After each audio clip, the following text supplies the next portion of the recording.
Hey, it's Tuesday night, and you already know what time it is. This is Kick Back with Cookie, live on Lux Radio. I'm your girl, Luxie, and we locked in till the streetlights fall asleep.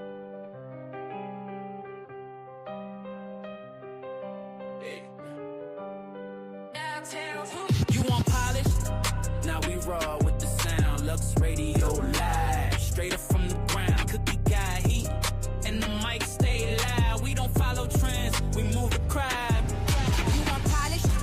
Now we raw with the sound. Lux Radio live, straight up from the ground. Cookie got heat, and the mic stay loud. We don't follow trends, we move the crowd. Yeah. Tuesday night, it's a vibe, not a show. Lux Radio hit different, let the real ones know. We don't do scripts, we don't do fake. We spit truth with a beat that'll make the block shake. Hey, Cookie on deck, voice cut like a blade. She talk legacy, hustle, and moves that she made. This ain't FM fluff, this is street fed flame. Where the mic got memory and the voice got name. We built this from flies and late night grind. From TikTok live to the radio line. Good evening, everyone. Welcome to Kickback with Cookie on Lux Radio Network. We have a special guest tonight. This is not an artist for once. Well, I've had two comedians on here, but this one's special. She's near and dear to my heart, so I brought her on here so we can find out how stars live. So I'm going to bring her on the stage. I hope she's not frozen. Wait a minute, y'all. Frozen. All right. I'm Hi. Sharon. Hey, girl. How you doing? I'm good. Hey, Cookie. How you doing? I'm amazing. How are you? I'm good. So how's life in LA? Life in LA is life in LA. It's like palm trees and pumpkins. It's like Pumpkins. you know, pumpkins. You just you can give or take it. Like, yeah. I mean, whatever. Pumpkin spice, I guess. You know what I'm saying? No, LA's chilling. You know, it's a dream.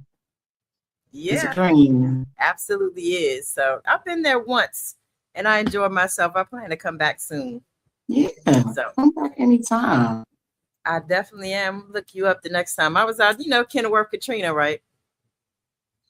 Kenilworth Katrina. I think so, yeah. She's an artist, but we came out there to the High Hopes concert, but we surprised her. She had a show that weekend, just like 3 days or something we were out there, but I definitely enjoyed myself. Yeah, you need to be out here longer than 3 days. I tell everybody when they come visit, you at least need a full week. The first day, you gotta, especially if you come from the East Coast, you're gonna be tired and not really on the time zone, and you need a day to kind of like relax, chill, get it together, Yeah. and then the other days explore the hype. That ain't hype, no. All right. So we're gonna jump right into it. Let's go. So this is Joncea. Tell us, everybody, who you are and like where you're from, so they can get an idea of where we about to go with this interview. Okay, I am Joncea Elizabeth Dixon. I am from Washington, D.C., Southeast, right off of Minnesota Avenue. I am the baby of 6. My parents moved to Clinton, Maryland when I was 8. So everybody says, including my siblings, like, you're a Maryland girl. You wasn't raised in the hood. You was raised with trees and all this. But I just want everybody to know, where you were born is where you're born. And for some reason or another, I don't know what the hype is about DC, to the point where we fight over who was born here and there. And if you wasn't here this amount of time, then you're not from the... Look, I was born at George Washington Hospital Center. Look, I lived and walked to Kimball Elementary School. I went to Kimball to 3rd grade. Like, you can't take my heritage from me because my parents kind of got better in life. You know what I'm saying? But yeah, I was a hairstylist out there for really from like the 12 to when I moved here at 34. Yeah, I had 2 hair salons in DC. Woke up one day. Well, always knew, let's backtrack. Always knew I wanted to be a stand-up comedian since I was like 7. Really? Okay. Uh-huh. And my parents, especially my mother, she would say, no, that's not a career. Like, that's just a reason for you to be a clown. Like, she was very, I used to call her Betty, like Betty Boop or like Betty Rubble. She was just like really pretty. She was always kind of like a lady type chick. And it was 2 girls, 3 boys, and me. And I came out acting nothing like my other 5 siblings. So she always kind of thought I was a little bit wild. And she always used to say, that's just a reason for you to be a clown. And no, you can't be a comedian, that type of stuff. So I knew I wanted to do comedy when I was 7. I always used to say, well, when I get old, I'm going to be a comedian. And I turned 30 on my 30th birthday. My friends dared me to do comedy at an open mic at Martini's. And so not only did I do comedy, I made it my birthday party, packed it out, and Chico will let me rip. He let me go. And that was when I first fell in love with comedy, 2009. It was crazy. So you did comedy here for a while, and what made you decide to move to LA? I did comedy in DC for about 4.5 years. So, 2009 was my 1-year anniversary. 2008. I'm gonna be honest with you. I'm a person, and I know everybody got one of those in their family or their crew. I'm a person that's all or nothing. I'm Aries. We kind of don't do anything half. So to me, I felt like I hit the ceiling in DC as far as comedy.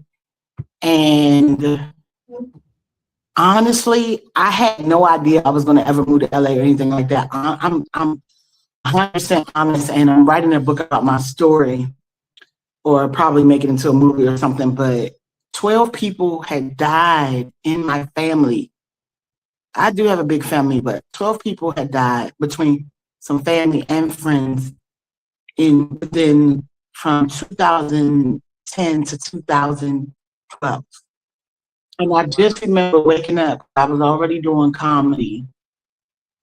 2010.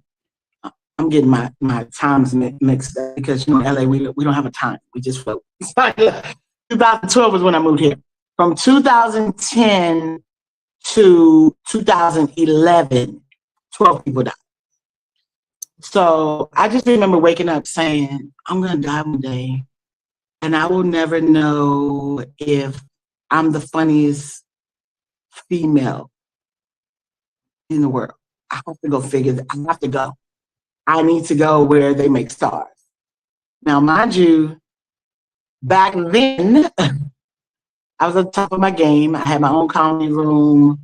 I was a very funny comedian in DC. Had a huge following because I had a lot of clients. I did hair for years. So I could always pack out a room, pack out a show, that type of thing. And God truly blessed me to be naturally funny. So I just knew I was a gift to LA. Like, I'm coming out here, y'all lucky, I'm on my way. Well, when I got here, it was a totally different story. It was a million of me, and that's where the journey began. And I believe that that's when I first went to college, like when I moved to LA. But I honestly moved here because I was like, what is my purpose here? Like, it can't be just doing hair. It can't be. Because if that's the case, I've already fulfilled the purpose. Like, I had the houses, I had the cars, I had all of that already. And I was 34 years old. I just packed up. I didn't know one person in LA. I didn't know where I was going to live. didn't know anything. I just got on the plane. Sold my house, my shop, my cars. I thought it was kind of like New York, so because I wouldn't have sold all my daggone cars. I had 4 cars. I sold them all and came out here and had no car, which was crazy. But yeah, girl, just where it all began. Okay. So when you got to LA, what was your experience like? Was it really hard for you, or did you just jump into doing everything? How did you start getting into the mix with everybody in LA? Okay, let me change up a couple words. I don't like to use the word hard. I like to use the word different. Yes, it was very different from what I'm used to. It was like, what the am I doing? I sat in my apartment, which was probably the size of a master bedroom back home, and not the new master bedrooms, the old master bedrooms we grew up, the houses we grew up in. Master bedroom. My entire apartment was 400 square feet. And I was coming from a all brick 6-bedroom home in Clinton that sat on a half an acre of land. So just imagine. And I have never been alone. I've never been alone my entire life. I was just out there. I want to say I cried for about a year straight. Seriously, every day. It's like, what the did I do to my life? But it. I'm a person that'll talk to anybody. Nobody's a stranger to me. So we were already kind of like talking before I moved here on TikTok. I was talking to a lot of people. So I started going to the comedy clubs and all that when I first got here. And they're like, oh my gosh, you're not TikTok. TikTok wasn't even out. What they call it now? X. But it was called Twitter. Twitter. Yeah. So they was like, you Joncea from Twitter, and all. Yeah, I moved here. So that's how I met a lot of the comics in person. But I'm a people person, so I kind of just jumped into the scene, just started doing comedy here and meeting people and talking to people and all that type of stuff. It was, it was different, and it still is. This is not a journey. Put it this way, I want everybody to fulfill their dreams and their purpose because it's a certain type of feeling that you get. It's like a certain type of power and just a certain type of grace comes over you when you're doing what you were created to do. And I recommend that for everybody. But I will say it's not as easy as waking up knowing you got a paycheck coming in 2 weeks. And any entrepreneur will say this, I was an entrepreneur before. I never worked a 9 to 5 a day in my life. I was an entrepreneur before I got here. Sometimes, doing hair, you make a whole lot of money. Then sometimes, you make just enough or whatever. But when you come here, you don't even know from day to day, girl. Sometimes I had to call back. I don't even like to do hood. I call it hood favors. I got called back to somebody in the hood from back in the day and asked them for some money. Somebody from, you look out for them so they ain't go to jail and hit their drugs type hood stuff. I call it hood favor. I had to call back for a hood favor just to pay my phone bill next week. I was 48. So that just goes to show you, it's give or take. It's definitely what, should I say, comedians, actors, actresses, they try to tell the public how hard it is, but it's hard for me to feel that it's hard when you are a billionaire and you're telling me, you're Tyler Perry, and you're telling me you used to be homeless. I don't feel it. But me, Joncea, I make sure I put my ups and my downs from the beginning of my journey, because when I don't know what making it is, because I feel like I'm making it right now. I feel like I've been out here almost 15 years. However making it looks to people, but I think people like your name bigger in lights, and I just think that when my name gets bigger in lights, people will know my story. You know what I'm saying? People will know. People will see she hung in there it was days that she was up, and then it was days that she was down, or what society considers down, because this place has definitely taught me you don't need much to live. You just need to love. You know what I'm saying? Mm-hmm. This is like that place. Like, Right. I think Los Angeles is a very good place to come to if you need to find yourself. And if you are willing to sacrifice, not sacrifice, you really need to really go hard and start with nothing, you know? Yep. I definitely understand that. And I've been following your journey. Your journey has been very, very interesting, and I mean, very admirable, to say the least. Really quick, I want to say happy birthday to my radio partner, Ray Spence. She's in the audience. She's also one of our sponsors. So happy birthday, Ray.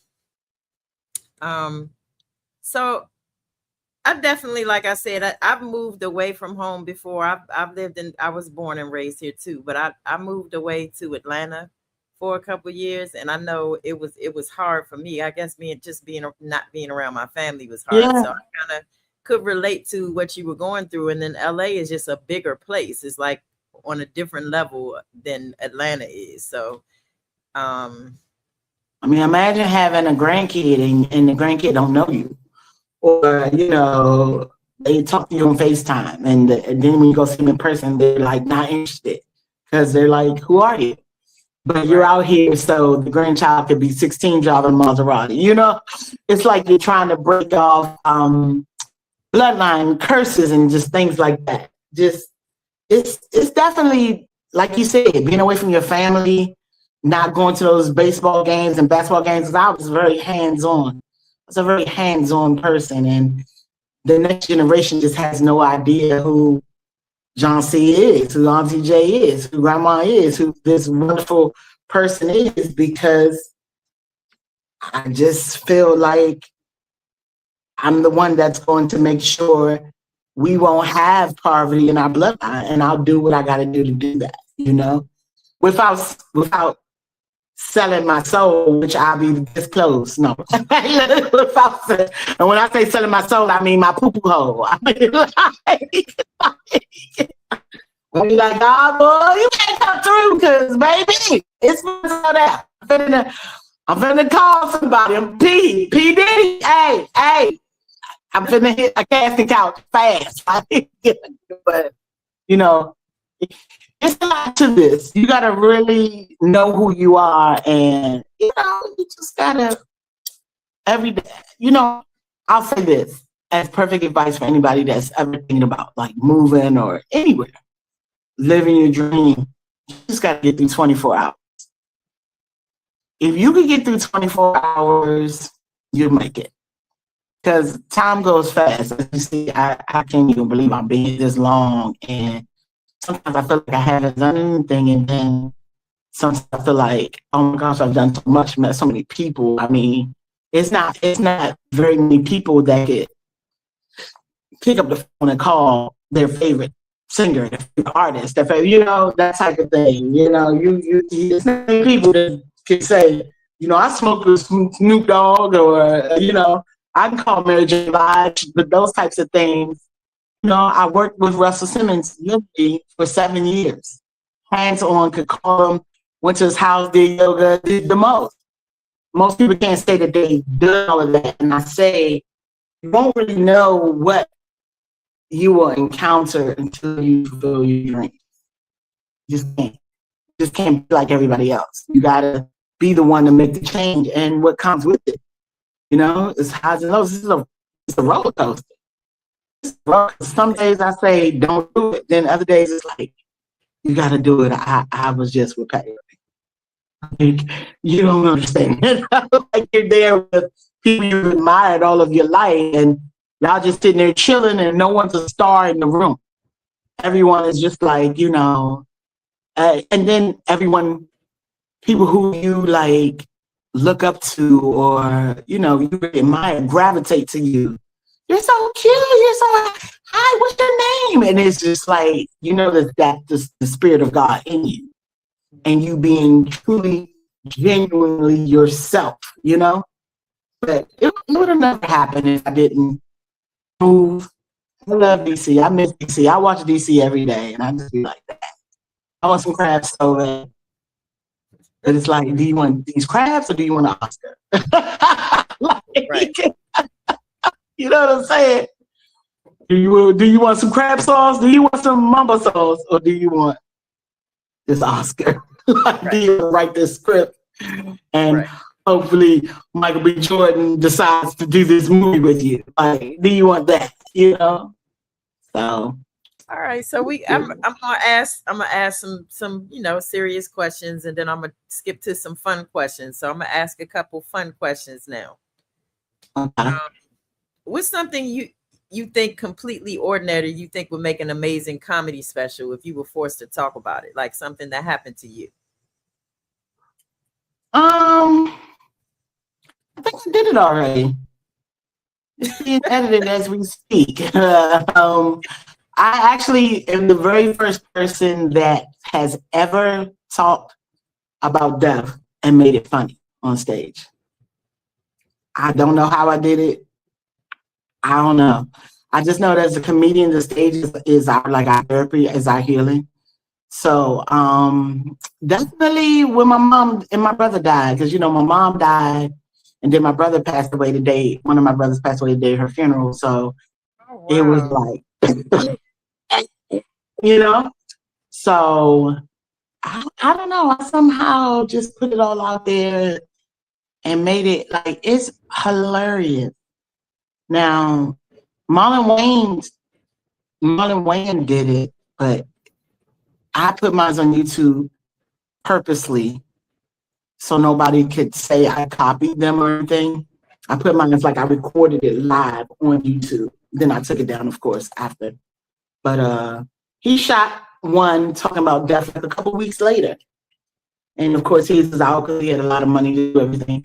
But yeah, I know that sounds wild, but I made that funny. And it was funny because people were literally feeling so sorry for me.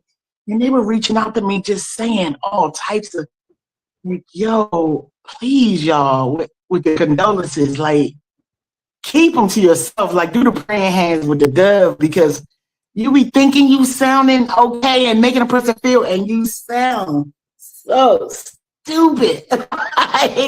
This one girl was literally like, I wish it was me instead of you.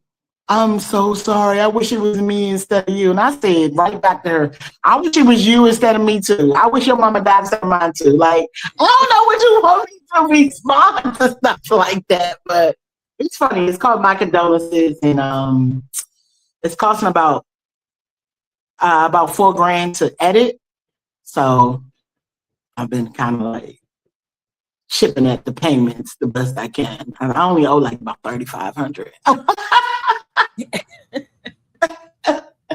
I shot it almost 2 years ago now, but it's all good. I shot it in 24, but whatever. It's gonna happen one day.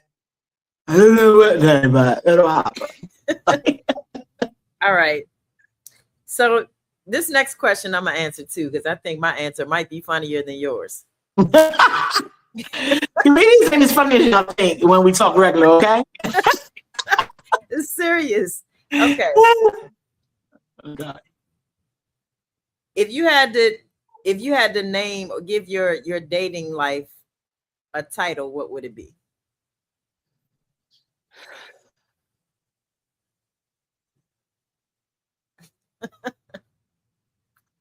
A title. I ain't saying she a gold digger. I ain't saying she a gold digger. Nah, let's see, dating life right now. That might be a song that I feel, but right now I talk to and this is just being honest, about 4 or 5 dudes, and I'm not messing with none of them. Sleeping with none of them. I don't know what I'm doing. I don't know what's going on, girl. Somebody literally, and this is whack, I probably shouldn't even say this, but literally FaceTime my phone this morning at 4:50 in the morning, and I answered because I got family in the East Coast, but I'm asleep. I'm like, hello, who is this FaceTime me? And the person just hung up. So you know good and well, everybody from DC got an FBI Connect. I just sent the number to my FBI Connect, like, yo, find out who this is. Find out who the person is and text that bitch like I knew her. I said, Whitney, honey, do not call me at no 5 in the morning. If you don't trust who you messing with, then you know, I say you know better, sis. Like I literally am sitting here, but I'm glad this phone didn't work. I literally was texting back this stupid girl. I'm like, yo, but they gave me a list of the last couple people this person had talked to. And one of the I was like, oh, it's his girl. And I nicely called him this morning and was like, yo, what's up? Who is this person? Just want to hear what he had to say. And he was like, I was like, do you know Whitney? He was like, come on, bro. No. 6 o'clock on FaceTime him. He like, come on, no way. I'm like, yeah. She called my phone. And this was only me. This was me. Text her. And she texted back, that's fine. I just need to see whose number this was in his phone. For what? You say, girl, for what? For what? Like, my little life is just like, I'm able to time out. This has got to be a timeout. Timeout, y'all. So what are we doing? What's yours? It's like, hey, look, I'm throwing it back. What's the title of yours? I would think, let me see, a sitcom, Another One Bites the Dust. Okay. I'm serious. I mean, that's for real though. What is happening to our men? I don't know. I mean, yeah. I think the internet got men and women thinking things are just not what they are. Like, what? What? Girl, fat girls are so confident. I'm like, wait a minute now. I remember just being the only confident fat girl. I don't like all of us confident. I don't like it. It's going too much for these men because now they think they can treat the big girls like they treat the little girls, like slapping us around and all that. No, keep me back when I was a secret, bro. Nah. No, I don't like it. Right. Girl. So speaking of women, in the comedy industry, do you find that women are treated differently or they go through things a little bit more hard than a man may have, or is it pretty much equal? Mm-mm. It's absolutely like it is in every business, every workforce. No. It's terrible for female comedians, and they don't speak out on it a lot. We don't. I don't say they. I say we. We don't speak out on a lot because we've learned to live with it. Most of the time, if you're on tour with a dude, it's because you're fucking them. Excuse my language. A lot of women, a lot of female comedians do, you know, they will sleep with promoters and stuff like that to get on. These are things I refuse to do, period. I don't want it that bad. I don't want it that bad. I'm not, no. But yes, it's very hard for female comedians. And then the sadder thing is, you got female comedians that don't like female comedians that like the older generation, and I'm not gonna mention no names, but they hate on us. Don't be funny. Oh, no, don't be funny. You know, it's terrible. It's terrible. I had one male comedian, and him and I are really close to this day. He's a real big name. I'm like, why you never take me on the road with you? And he was like, cause you ain't fucking here. Everybody know that. That's why you ain't on the road. And it's like, Dad, I guess I'll never be on the road with y'all then. I guess I gotta just, I don't know, but it's definitely, and don't be big, and don't be dark skinned. I hate to say all of that are factors, even with being chosen to act, being chosen to do commercials, comedy, all that. Girl, it's a game. It's a game. You just got to know how to play chess out here, not checkers. Mm-hmm. So what do What's something you think men consistently misunderstand about women that you could turn into a 5 minute stand up comedy show? Like one thing that the men misunderstand about women. I think men don't think we can do exactly what they do. I really think y'all got the game so effed up. Like they think they can go and mess with 1,000 chicks and come back and say, "Oh, that's because y'all the ones laying there getting entered in, but we doing the entering, so it don't count." Okay, count your blessings, because guess what? I did it to your best friend. I still have somebody who I slept with their best friend because somebody back home, he wanted to be community and be my boyfriend at the same time. Nah. Nah, bro. Did it to his best friend. So never told him. But yeah, nah. Dudes really think, I don't know what's wrong with these men. Mamas or something got the game. They must have watched their daddies be players or something. I don't know. But nigga, I was raised by 3 boys. That's why I got so many dudes on my line. That's why I talk to so many dudes. I just be weaning them out, switching them out like a basketball team. I don't give a boy bye. And not sleeping with none of them. Look, don't have no feelings for real. They think we can't do what they do.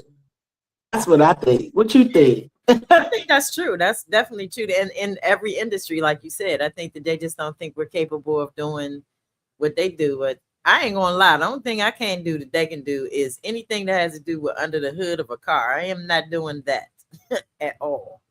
But I know women that can do it better than men. So I don't know. I don't know. It's women that cut hair. It's women that, I ain't gonna say I can go under there and change an engine, but I can change a tire. That's once again, I had a dad and 3 brothers. I can change my own oil. I ain't doing it though. Why? Right. I just go to Jiffy Lube or the other day, one of my homies changed my oil. No. Right. But right. That's crazy. Yep. So when you've put all the times you perform, have you ever had a time on stage where you just lost it and you couldn't stop laughing yourself about something that you said on the stage? You know I'm super silly. I do that all the time. I be like, hold up, because I know what I'm about to say before I say it, and I just be laughing. I do that all the time. I thought you was gonna say, is it ever been a time where I was up there and somebody yelled something and it got back? No, but since we're talking about it, have you ever had a moment on stage that was like the most memorable, whether it been a bad situation or a funny situation, like the most memorable time that you've had performing on the stage? I think the most memorable time I did a show in Baltimore, and this girl brought her baby. First of all, it's 21 and older. I don't even know how she got through the door. She literally had a baby carriage, and I'll post the picture when we get off of here. She had a baby, and I was on stage, and I heard a baby. I was like, is that a baby? Who has a baby for a phone ringer? They were like, no, it's a real baby right here. And girl, I say Baltimore's a ghetto. I went and grabbed the baby and had the baby in my arms my whole set. I will never forget that. 20 minutes, I had this baby. This little girl was just looking around. She was just all fine with it. I said, ghetto to hell, yo. Her mother was talking about she really wanted to come see me and she ain't had no babysitter. I said, so you was gonna let me babysit the baby? I will never forget that one. That was some ghetto shit. But yeah. So there is something on YouTube. I'm trying to figure out if that's the same one you're talking about. I found a comedy special of yours on YouTube. Is that something that can be played, or at least a little bit of it? Okay, you can play whatever you found on YouTube. All right, let me see. Yeah. All right, I'm gonna share.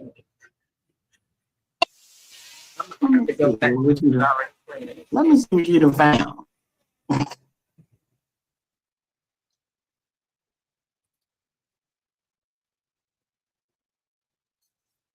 Let me go to YouTube myself. Okay. On that. This was hard work. Shit, my parents built the 8-pound body. I did this. I did this all by myself, sis. Shit, 7 years old. I might as well get started on when it started.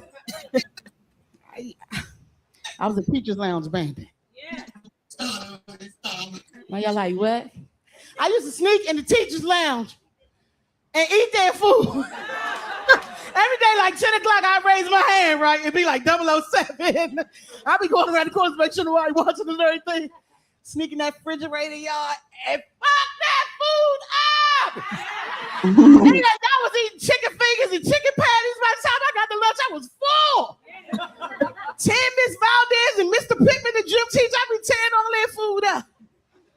I didn't even know I was a teacher last man though till one day they sent a letter home to the parents, right? My mom took my book bag and she was like, oh my God, Johnny. Listen to this. Please talk to your students. There are students sneaking in the teacher's lounge, eating the teacher's food. These teacher's lounge bandits must be stopped. I'm in the back scared as shit. Like, oh, there wasn't no cameras or nothing back in the 80s. It was like, look, they put a lock on that refrigerator. I was so pissed. Oh, I was so pissed. My whole life just got ruined. That moment on. Shit. I don't care what nobody say about me. I love food. They had a taco truck out there, man. Whatever. I grabbed me some soda. All right, I'm not gonna play the whole thing. It's funny. Oh my! I remember that show. That That's hilarious. So, besides being a comedian and an actress, you've done some acting. So, can you tell us what things that you were, which maybe shows or whatever that you were on? The one show that I starred in was a show called Laugh Tracks on True TV. I've done a lot of acting gigs. Like, it's to the point.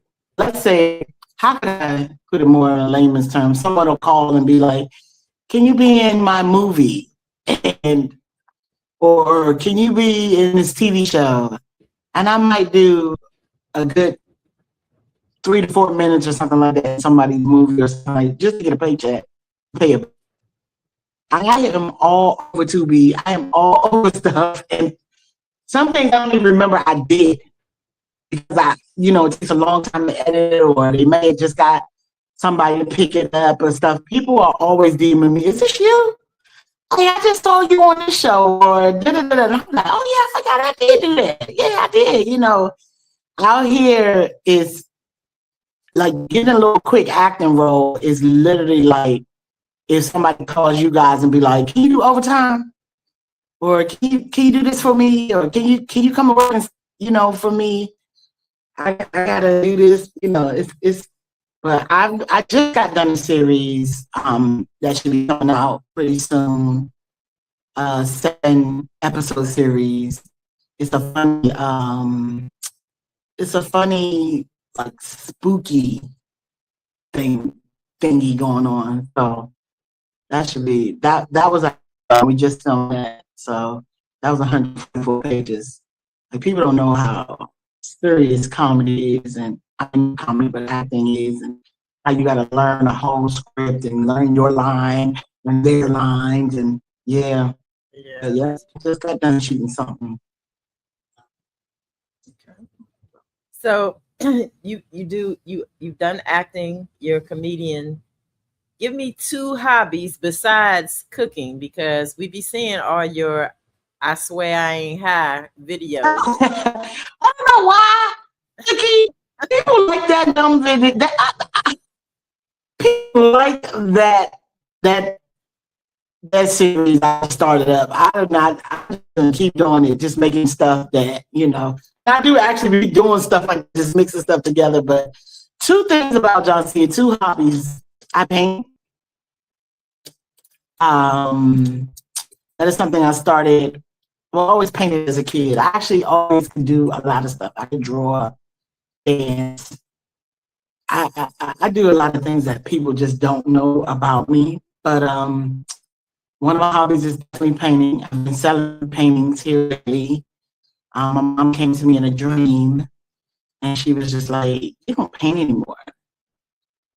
That was in like December last year. So I was like, "Yeah, I don't." I started painting again, and it started bringing money. And I have a foundation that feeds the homeless. That's another one of my hobbies, I guess. We feed the homeless every Tuesday. We didn't today. It was 103. Every Tuesday for the last 13 years. If I'm not on set or on tour, I'm down Skid Row feeding the homeless. Yeah. So if by chance, and I'm not gonna say by chance, I just know what's gonna happen. You know how I think, you know how we talk. We just manifest everything into. So, you got your house that you've already picked out. Let's say tomorrow your life changes and you get all the money in the world. What's the first thing that you think that you would do with the money? All the money in the world is crazy because then I won't be able to do anything. I'll have it all. But if I got a good amount of money, I know for a fact I would be one of those people that's on the internet that goes up to people giving them 10 grand. Like I watch those videos all day, just like God. I promise you. Like I know God wants me rich. I know God trusts me with riches. I know that. But I would definitely, what I really would do is buy an ice cream truck and switch it out to be a homeless food truck. Where I would ride around and the homeless people can come up to the truck and I give them meals like that. That's what I would do if I got a good amount of money. That would be definitely one of the first things I would do other than buying my house and my G-Wagon. Yeah. Yeah. I gotta be black. I gotta get some stuff. They always try to make it seem like it's something so wrong with getting luxury and all that. I don't care about y'all.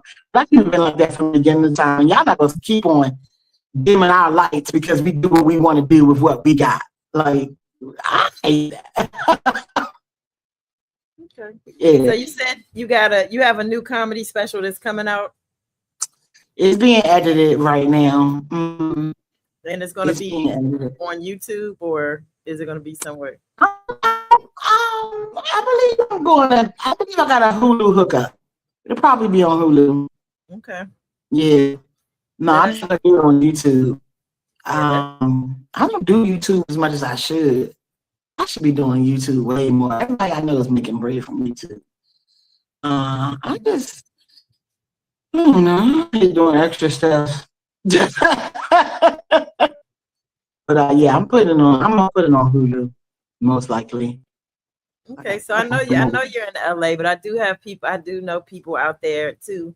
And there are people in California that watch this show. Do you have any shows coming up that are out there or anywhere else? Do you have any upcoming stage shows? I have a show Thursday and Friday this week, actually. Thursday is a all DC comics show out here downtown.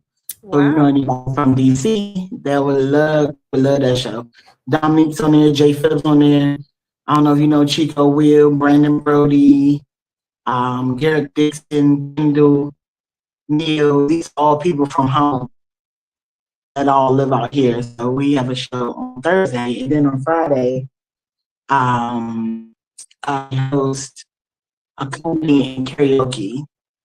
So that is like the funnest karaoke room ever. People who are comedians can go up and do comedy.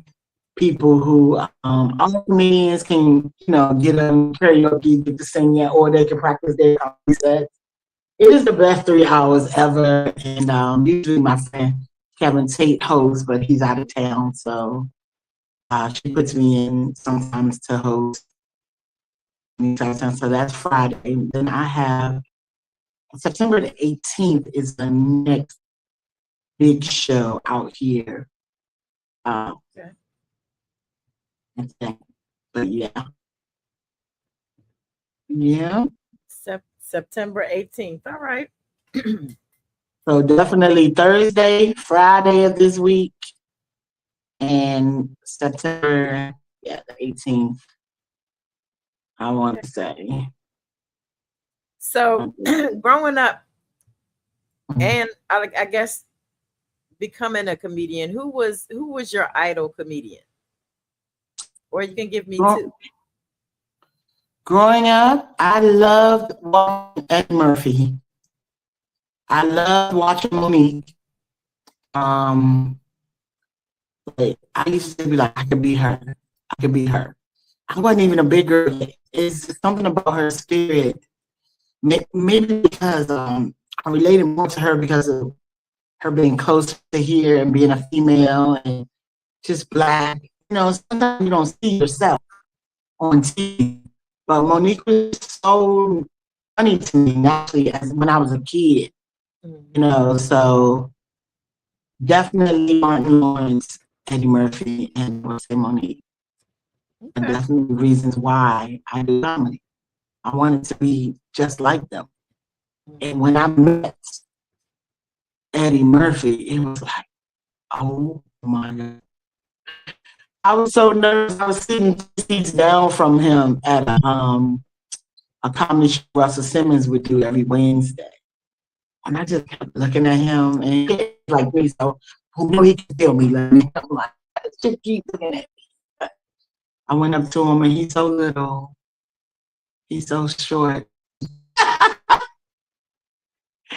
You know, I'm tall. So I'm like, I must be so short. But meeting all of them is like, again, it's the greatest thing is just following your dream. Yep. Yeah. You got to keep that going. So what do you think? Do you think you're ever gonna? I'm gonna close out shortly, but do you think there's ever gonna be a like Joncea Netflix special? Or have you trying to work something out with them like on Netflix? Well, let me tell you how Netflix goes. Now, mind you, the way I shot my special was because you have to shoot your special a certain way. And the way Netflix works, Netflix doesn't actually shoot stuff. You know, people sell things to Netflix. It has to be certain stipulations and all that. So I did shoot my special with the stipulations of Netflix. It's a little cliquish. You gotta know somebody. And then Netflix is like, which they are actually, it's almost like the highest of Hollywood as far as getting something. But for one day, I'll have all of that, and it'll be sooner than later. You know, everything just happens overnight, and this. But I wasn't sure. But you got to shoot it yourself and then sell it to Netflix. So Netflix isn't one. That's why when he was talking to Shannon Sharp, Cat Williams was saying, "I'm all my specials myself," and it's like, everybody does. You have to. Like, it wasn't like no thing that like we get it. Everybody has to shoot their own specials. Right. Like when you see people with Netflix specials, they shot. Okay. Yeah. So last question. What would be the best advice you would give to an aspiring comedian? Be yourself. Tell your truth on stage, be yourself, and know that when you are yourself, someone is relating to you. You don't have to write a joke. Big Gregory is one that saw me perform, and he pulled me to the side and he was like, you know, you have the capability not just to be the best female comedian, but the best comedian if you stop writing poppycock jokes. If you just tell your truth on stage and be who you are, you will be hilarious. And from that day on, I never wrote another joke. I just wrote my life. I wrote my truth. You know, my truth. When you see me doing comedy, like I literally was in elementary school sneaking in the teacher's lounge eating lunch. It was done. It was good as done. And the day they put a lock on that refrigerator, I was all through the cash trying to find the key. And I was like a real special key. You know, they called them. You can't say the R word no more, but I was I was really on some undiagnosed autism. Like my truth is, is what I would recommend to every comedian. And I write. So if you're watching this and you're a comedian and you need help writing, I am a very good writer. I have written many of those jokes that you see on Netflix for a lot of the big names. I have written jokes for a lot. I'm a very creative minded person and a very good writer. So I definitely say, if nothing else, stay close as you can to your truth and have fun. Comedy is have fun on that stage. Yes, you're gonna be nervous every time. If you're not, you're too big for the crowd. But when you get up there, it ain't about the crowd. It's about you. Get your butt on that stage and get silly. Like, have fun. Laugh at yourself. Laugh at people that ain't laughing at you. Like, like I'm really up there trying. Y'all not laughing like that. But that's been on. Like, it's times that I've been like that. Like, I'm on stage like, so this is where I should not be today. Like, let me know how much fun when I put up. Like, but that's what's funny. People can relate to you the truth. Someone can relate, no matter what it is. Someone knows somebody that did it, been it, everybody had a crack sister or something. Just tell the story. So that's definitely the advice I would give a newcomer. Yeah. Okay. So with that being said, if you are an aspiring comedian or somebody that's a comedian trying to figure out their next move, or you need a writer, reach out to Joncea. She's a really good person. She's always busy, but she is really a good person. I think she could help guide you in the right direction. So if you could tell everybody where to find you on social media. I am right there, Joncea _ on everything. Except Facebook, you can just put Joncea. I got my whole government name. I'm hiding from no hoes because they got a man. Call me if you want. You see my name and you can find me. No, but yeah, Joncea _ on TikTok, on Twitch, on YouTube, on everything. Yep, everything. Everything. Yep, everything. Yeah. They watching on Instagram too. I just have to switch to a different page to see those comments. For some reason, they don't integrate with StreamYard, but all the rest of them do. So, okay. But I appreciate you taking some time out to come on my platform and share some of your life with us, because like I said, I've been admiring your journey for a long time, since before you left here. You were always one of my favorite comedians. And when you went away, like, I was like, oh my God, I'm proud of her. I was like, but I used to watch the videos of you, like, this is hard, you know what I mean? But then I looked up one day and you were just like, look at what I'm doing. Like, you know what I mean? And to me, that's inspiration. It should be inspiration, not just to people who are aspiring to be a comedian or actress or actor. It should be an inspiration to anybody trying to achieve something in the entertainment field, because it's hard. Your podcast. I mean, I'm sure when you first started, it was one thing, and look at it now, and it can get better every day. Every time you do it, it's just going to get better and better, Yep. I never wanted to be a radio show host, to be honest with you. I still don't judge me, y'all. That's not what I like to do. I love music. So I do, I've been an artist manager for a long time, but this is just something I do to help other people. Like, the first interview I did as a radio show host was of Cheryl Underwood.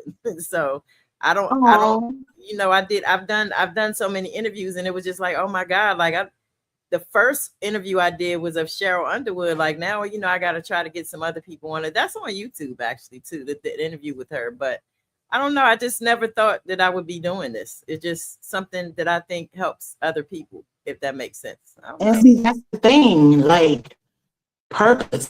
Find purpose. Everything you do. Yep. You know what I'm saying? You are unselfishly took yourself out the middle, like, and I'm gonna do this because it helps people get exposure.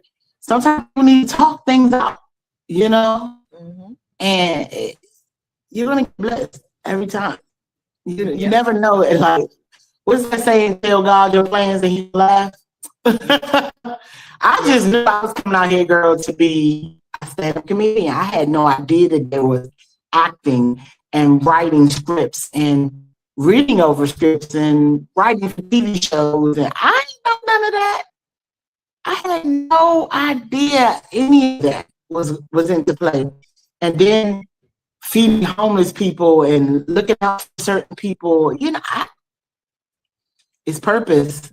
We're God's, you know what I'm saying? We have to do whatever God needs us to do.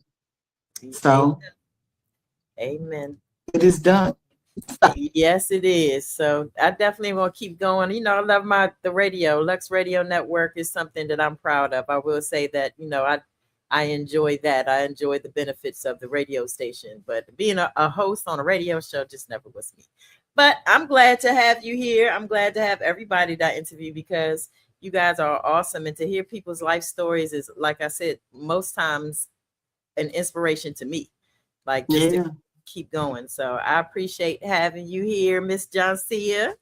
Thank you. And when your special comes on Hulu, let me know so I can bring you back and we can tell everybody to go watch it, or we gonna just beat them up. So I'm just kidding.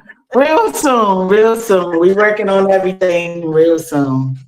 So just keep me in the front of your prayers, selfishly in the front. No. You said selfishly in the front. Because I don't be selfish, you know. I don't ever put myself, but I some people I just, you know, just keep me, because I believe for everything that is of power, there's something fighting against it. Mm-hmm. So I just need the prayers to keep the forces that's fighting against what needs to be done away from me.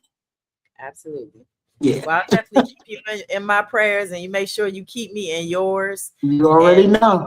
Keep me posted so I can support whatever special is released soon or what have you. Because like I said, you've always been one of my favorite comedians by far. Oh, so thank you. Nice. I will make sure that when I do shoot something big, we gotta get you a ticket. Thank you. I appreciate that. And you can be in the audience. Absolutely. I make sure you are there in the audience. Absolutely. And I will definitely be there. All righty, girl. All right. Thank you so much. You have a good day.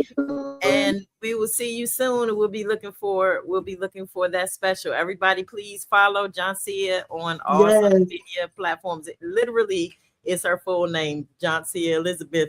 And I followed you back. So I'm not that. I don't know how to be a celebrity. I'm not good at it at all. I will follow you back. I will answer your DMs. I'm just not bigger than the program. So. Absolutely. I will never be. I will never be. I don't even believe in fame. So let's just all ride this way together. Absolutely.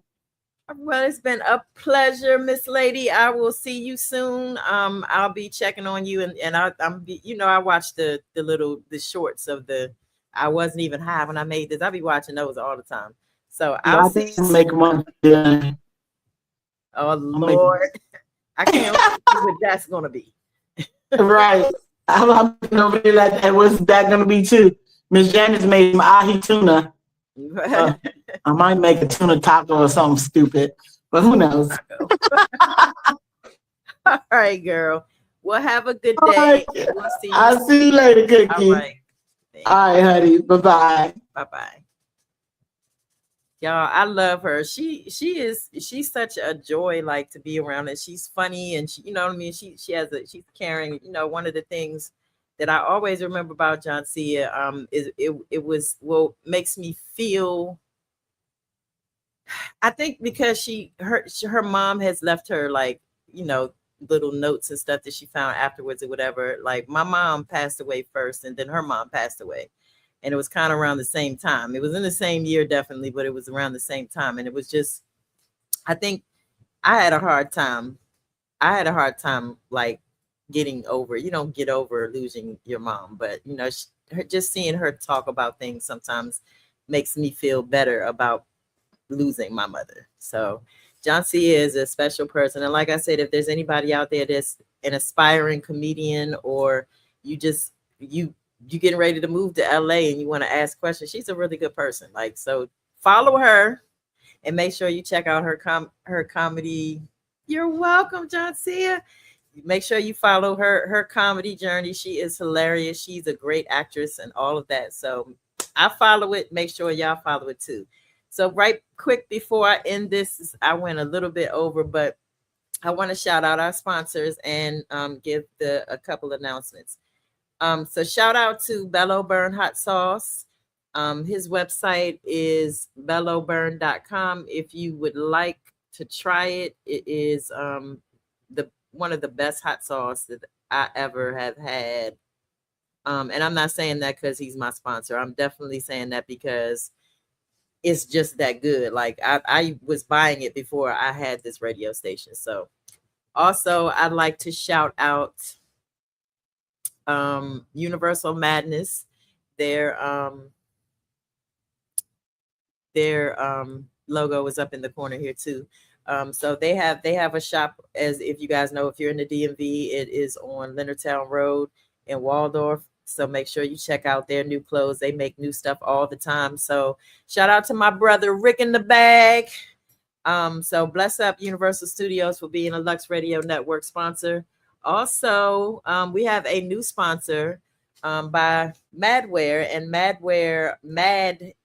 is an acronym that stands for motivated and dedicated.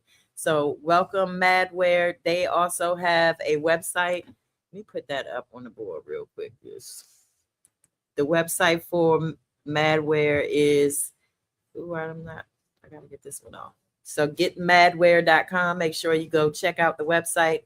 They have some nice things. And I'll probably next show, I'll probably be wearing some of that stuff. So, or something from them. I know I have a package on the way. So, and last but not least, I want to shout out our sponsor, RAS Herbals. And if you are not familiar with them, they are a family-owned business that harvests herbs, in not the kind you smoke, the herbs in Jamaica that help people, like the healthy ones, soursop leaves, guava leaves, moringa seeds, all that stuff. So if you are interested in any of that stuff, you can reach out to me. I'm also an ambassador of RAS, but they're a sponsor. And if it's something I don't have, I can easily get from her. So I just wanted to put that out there. And then I also have the announcement about the Crown or Pass artist competition. If you are an artist and you are serious about your career, if you are not serious about your career, you're just making music to impress the women or women, don't sign up. But if you're serious about your career and you want to get ahead without, having to have a manager and all that stuff, make sure you reach out to me so that I can give you the link to the I guess I could have put it on the screen, but I could give you the link to the application. It's an online application. It's literally just, hey, give us a link to your music, give us your name, your stage name, and things like that. Just the information we're going to need to help with giving whoever wins the prizes. But there's going to be 8 contestants. It starts on September 3rd, which is a Thursday at 8 p.m. Eastern Standard Time, which is at 7 p.m. in Jamaica or Caribbean time. And 3 p.m., right? No. Anyway, 5 p.m., I think, Pacific time. Central time, of course, is 6 p.m. as well, too. So if you're an artist and you're interested in the competition, make sure you reach out to me.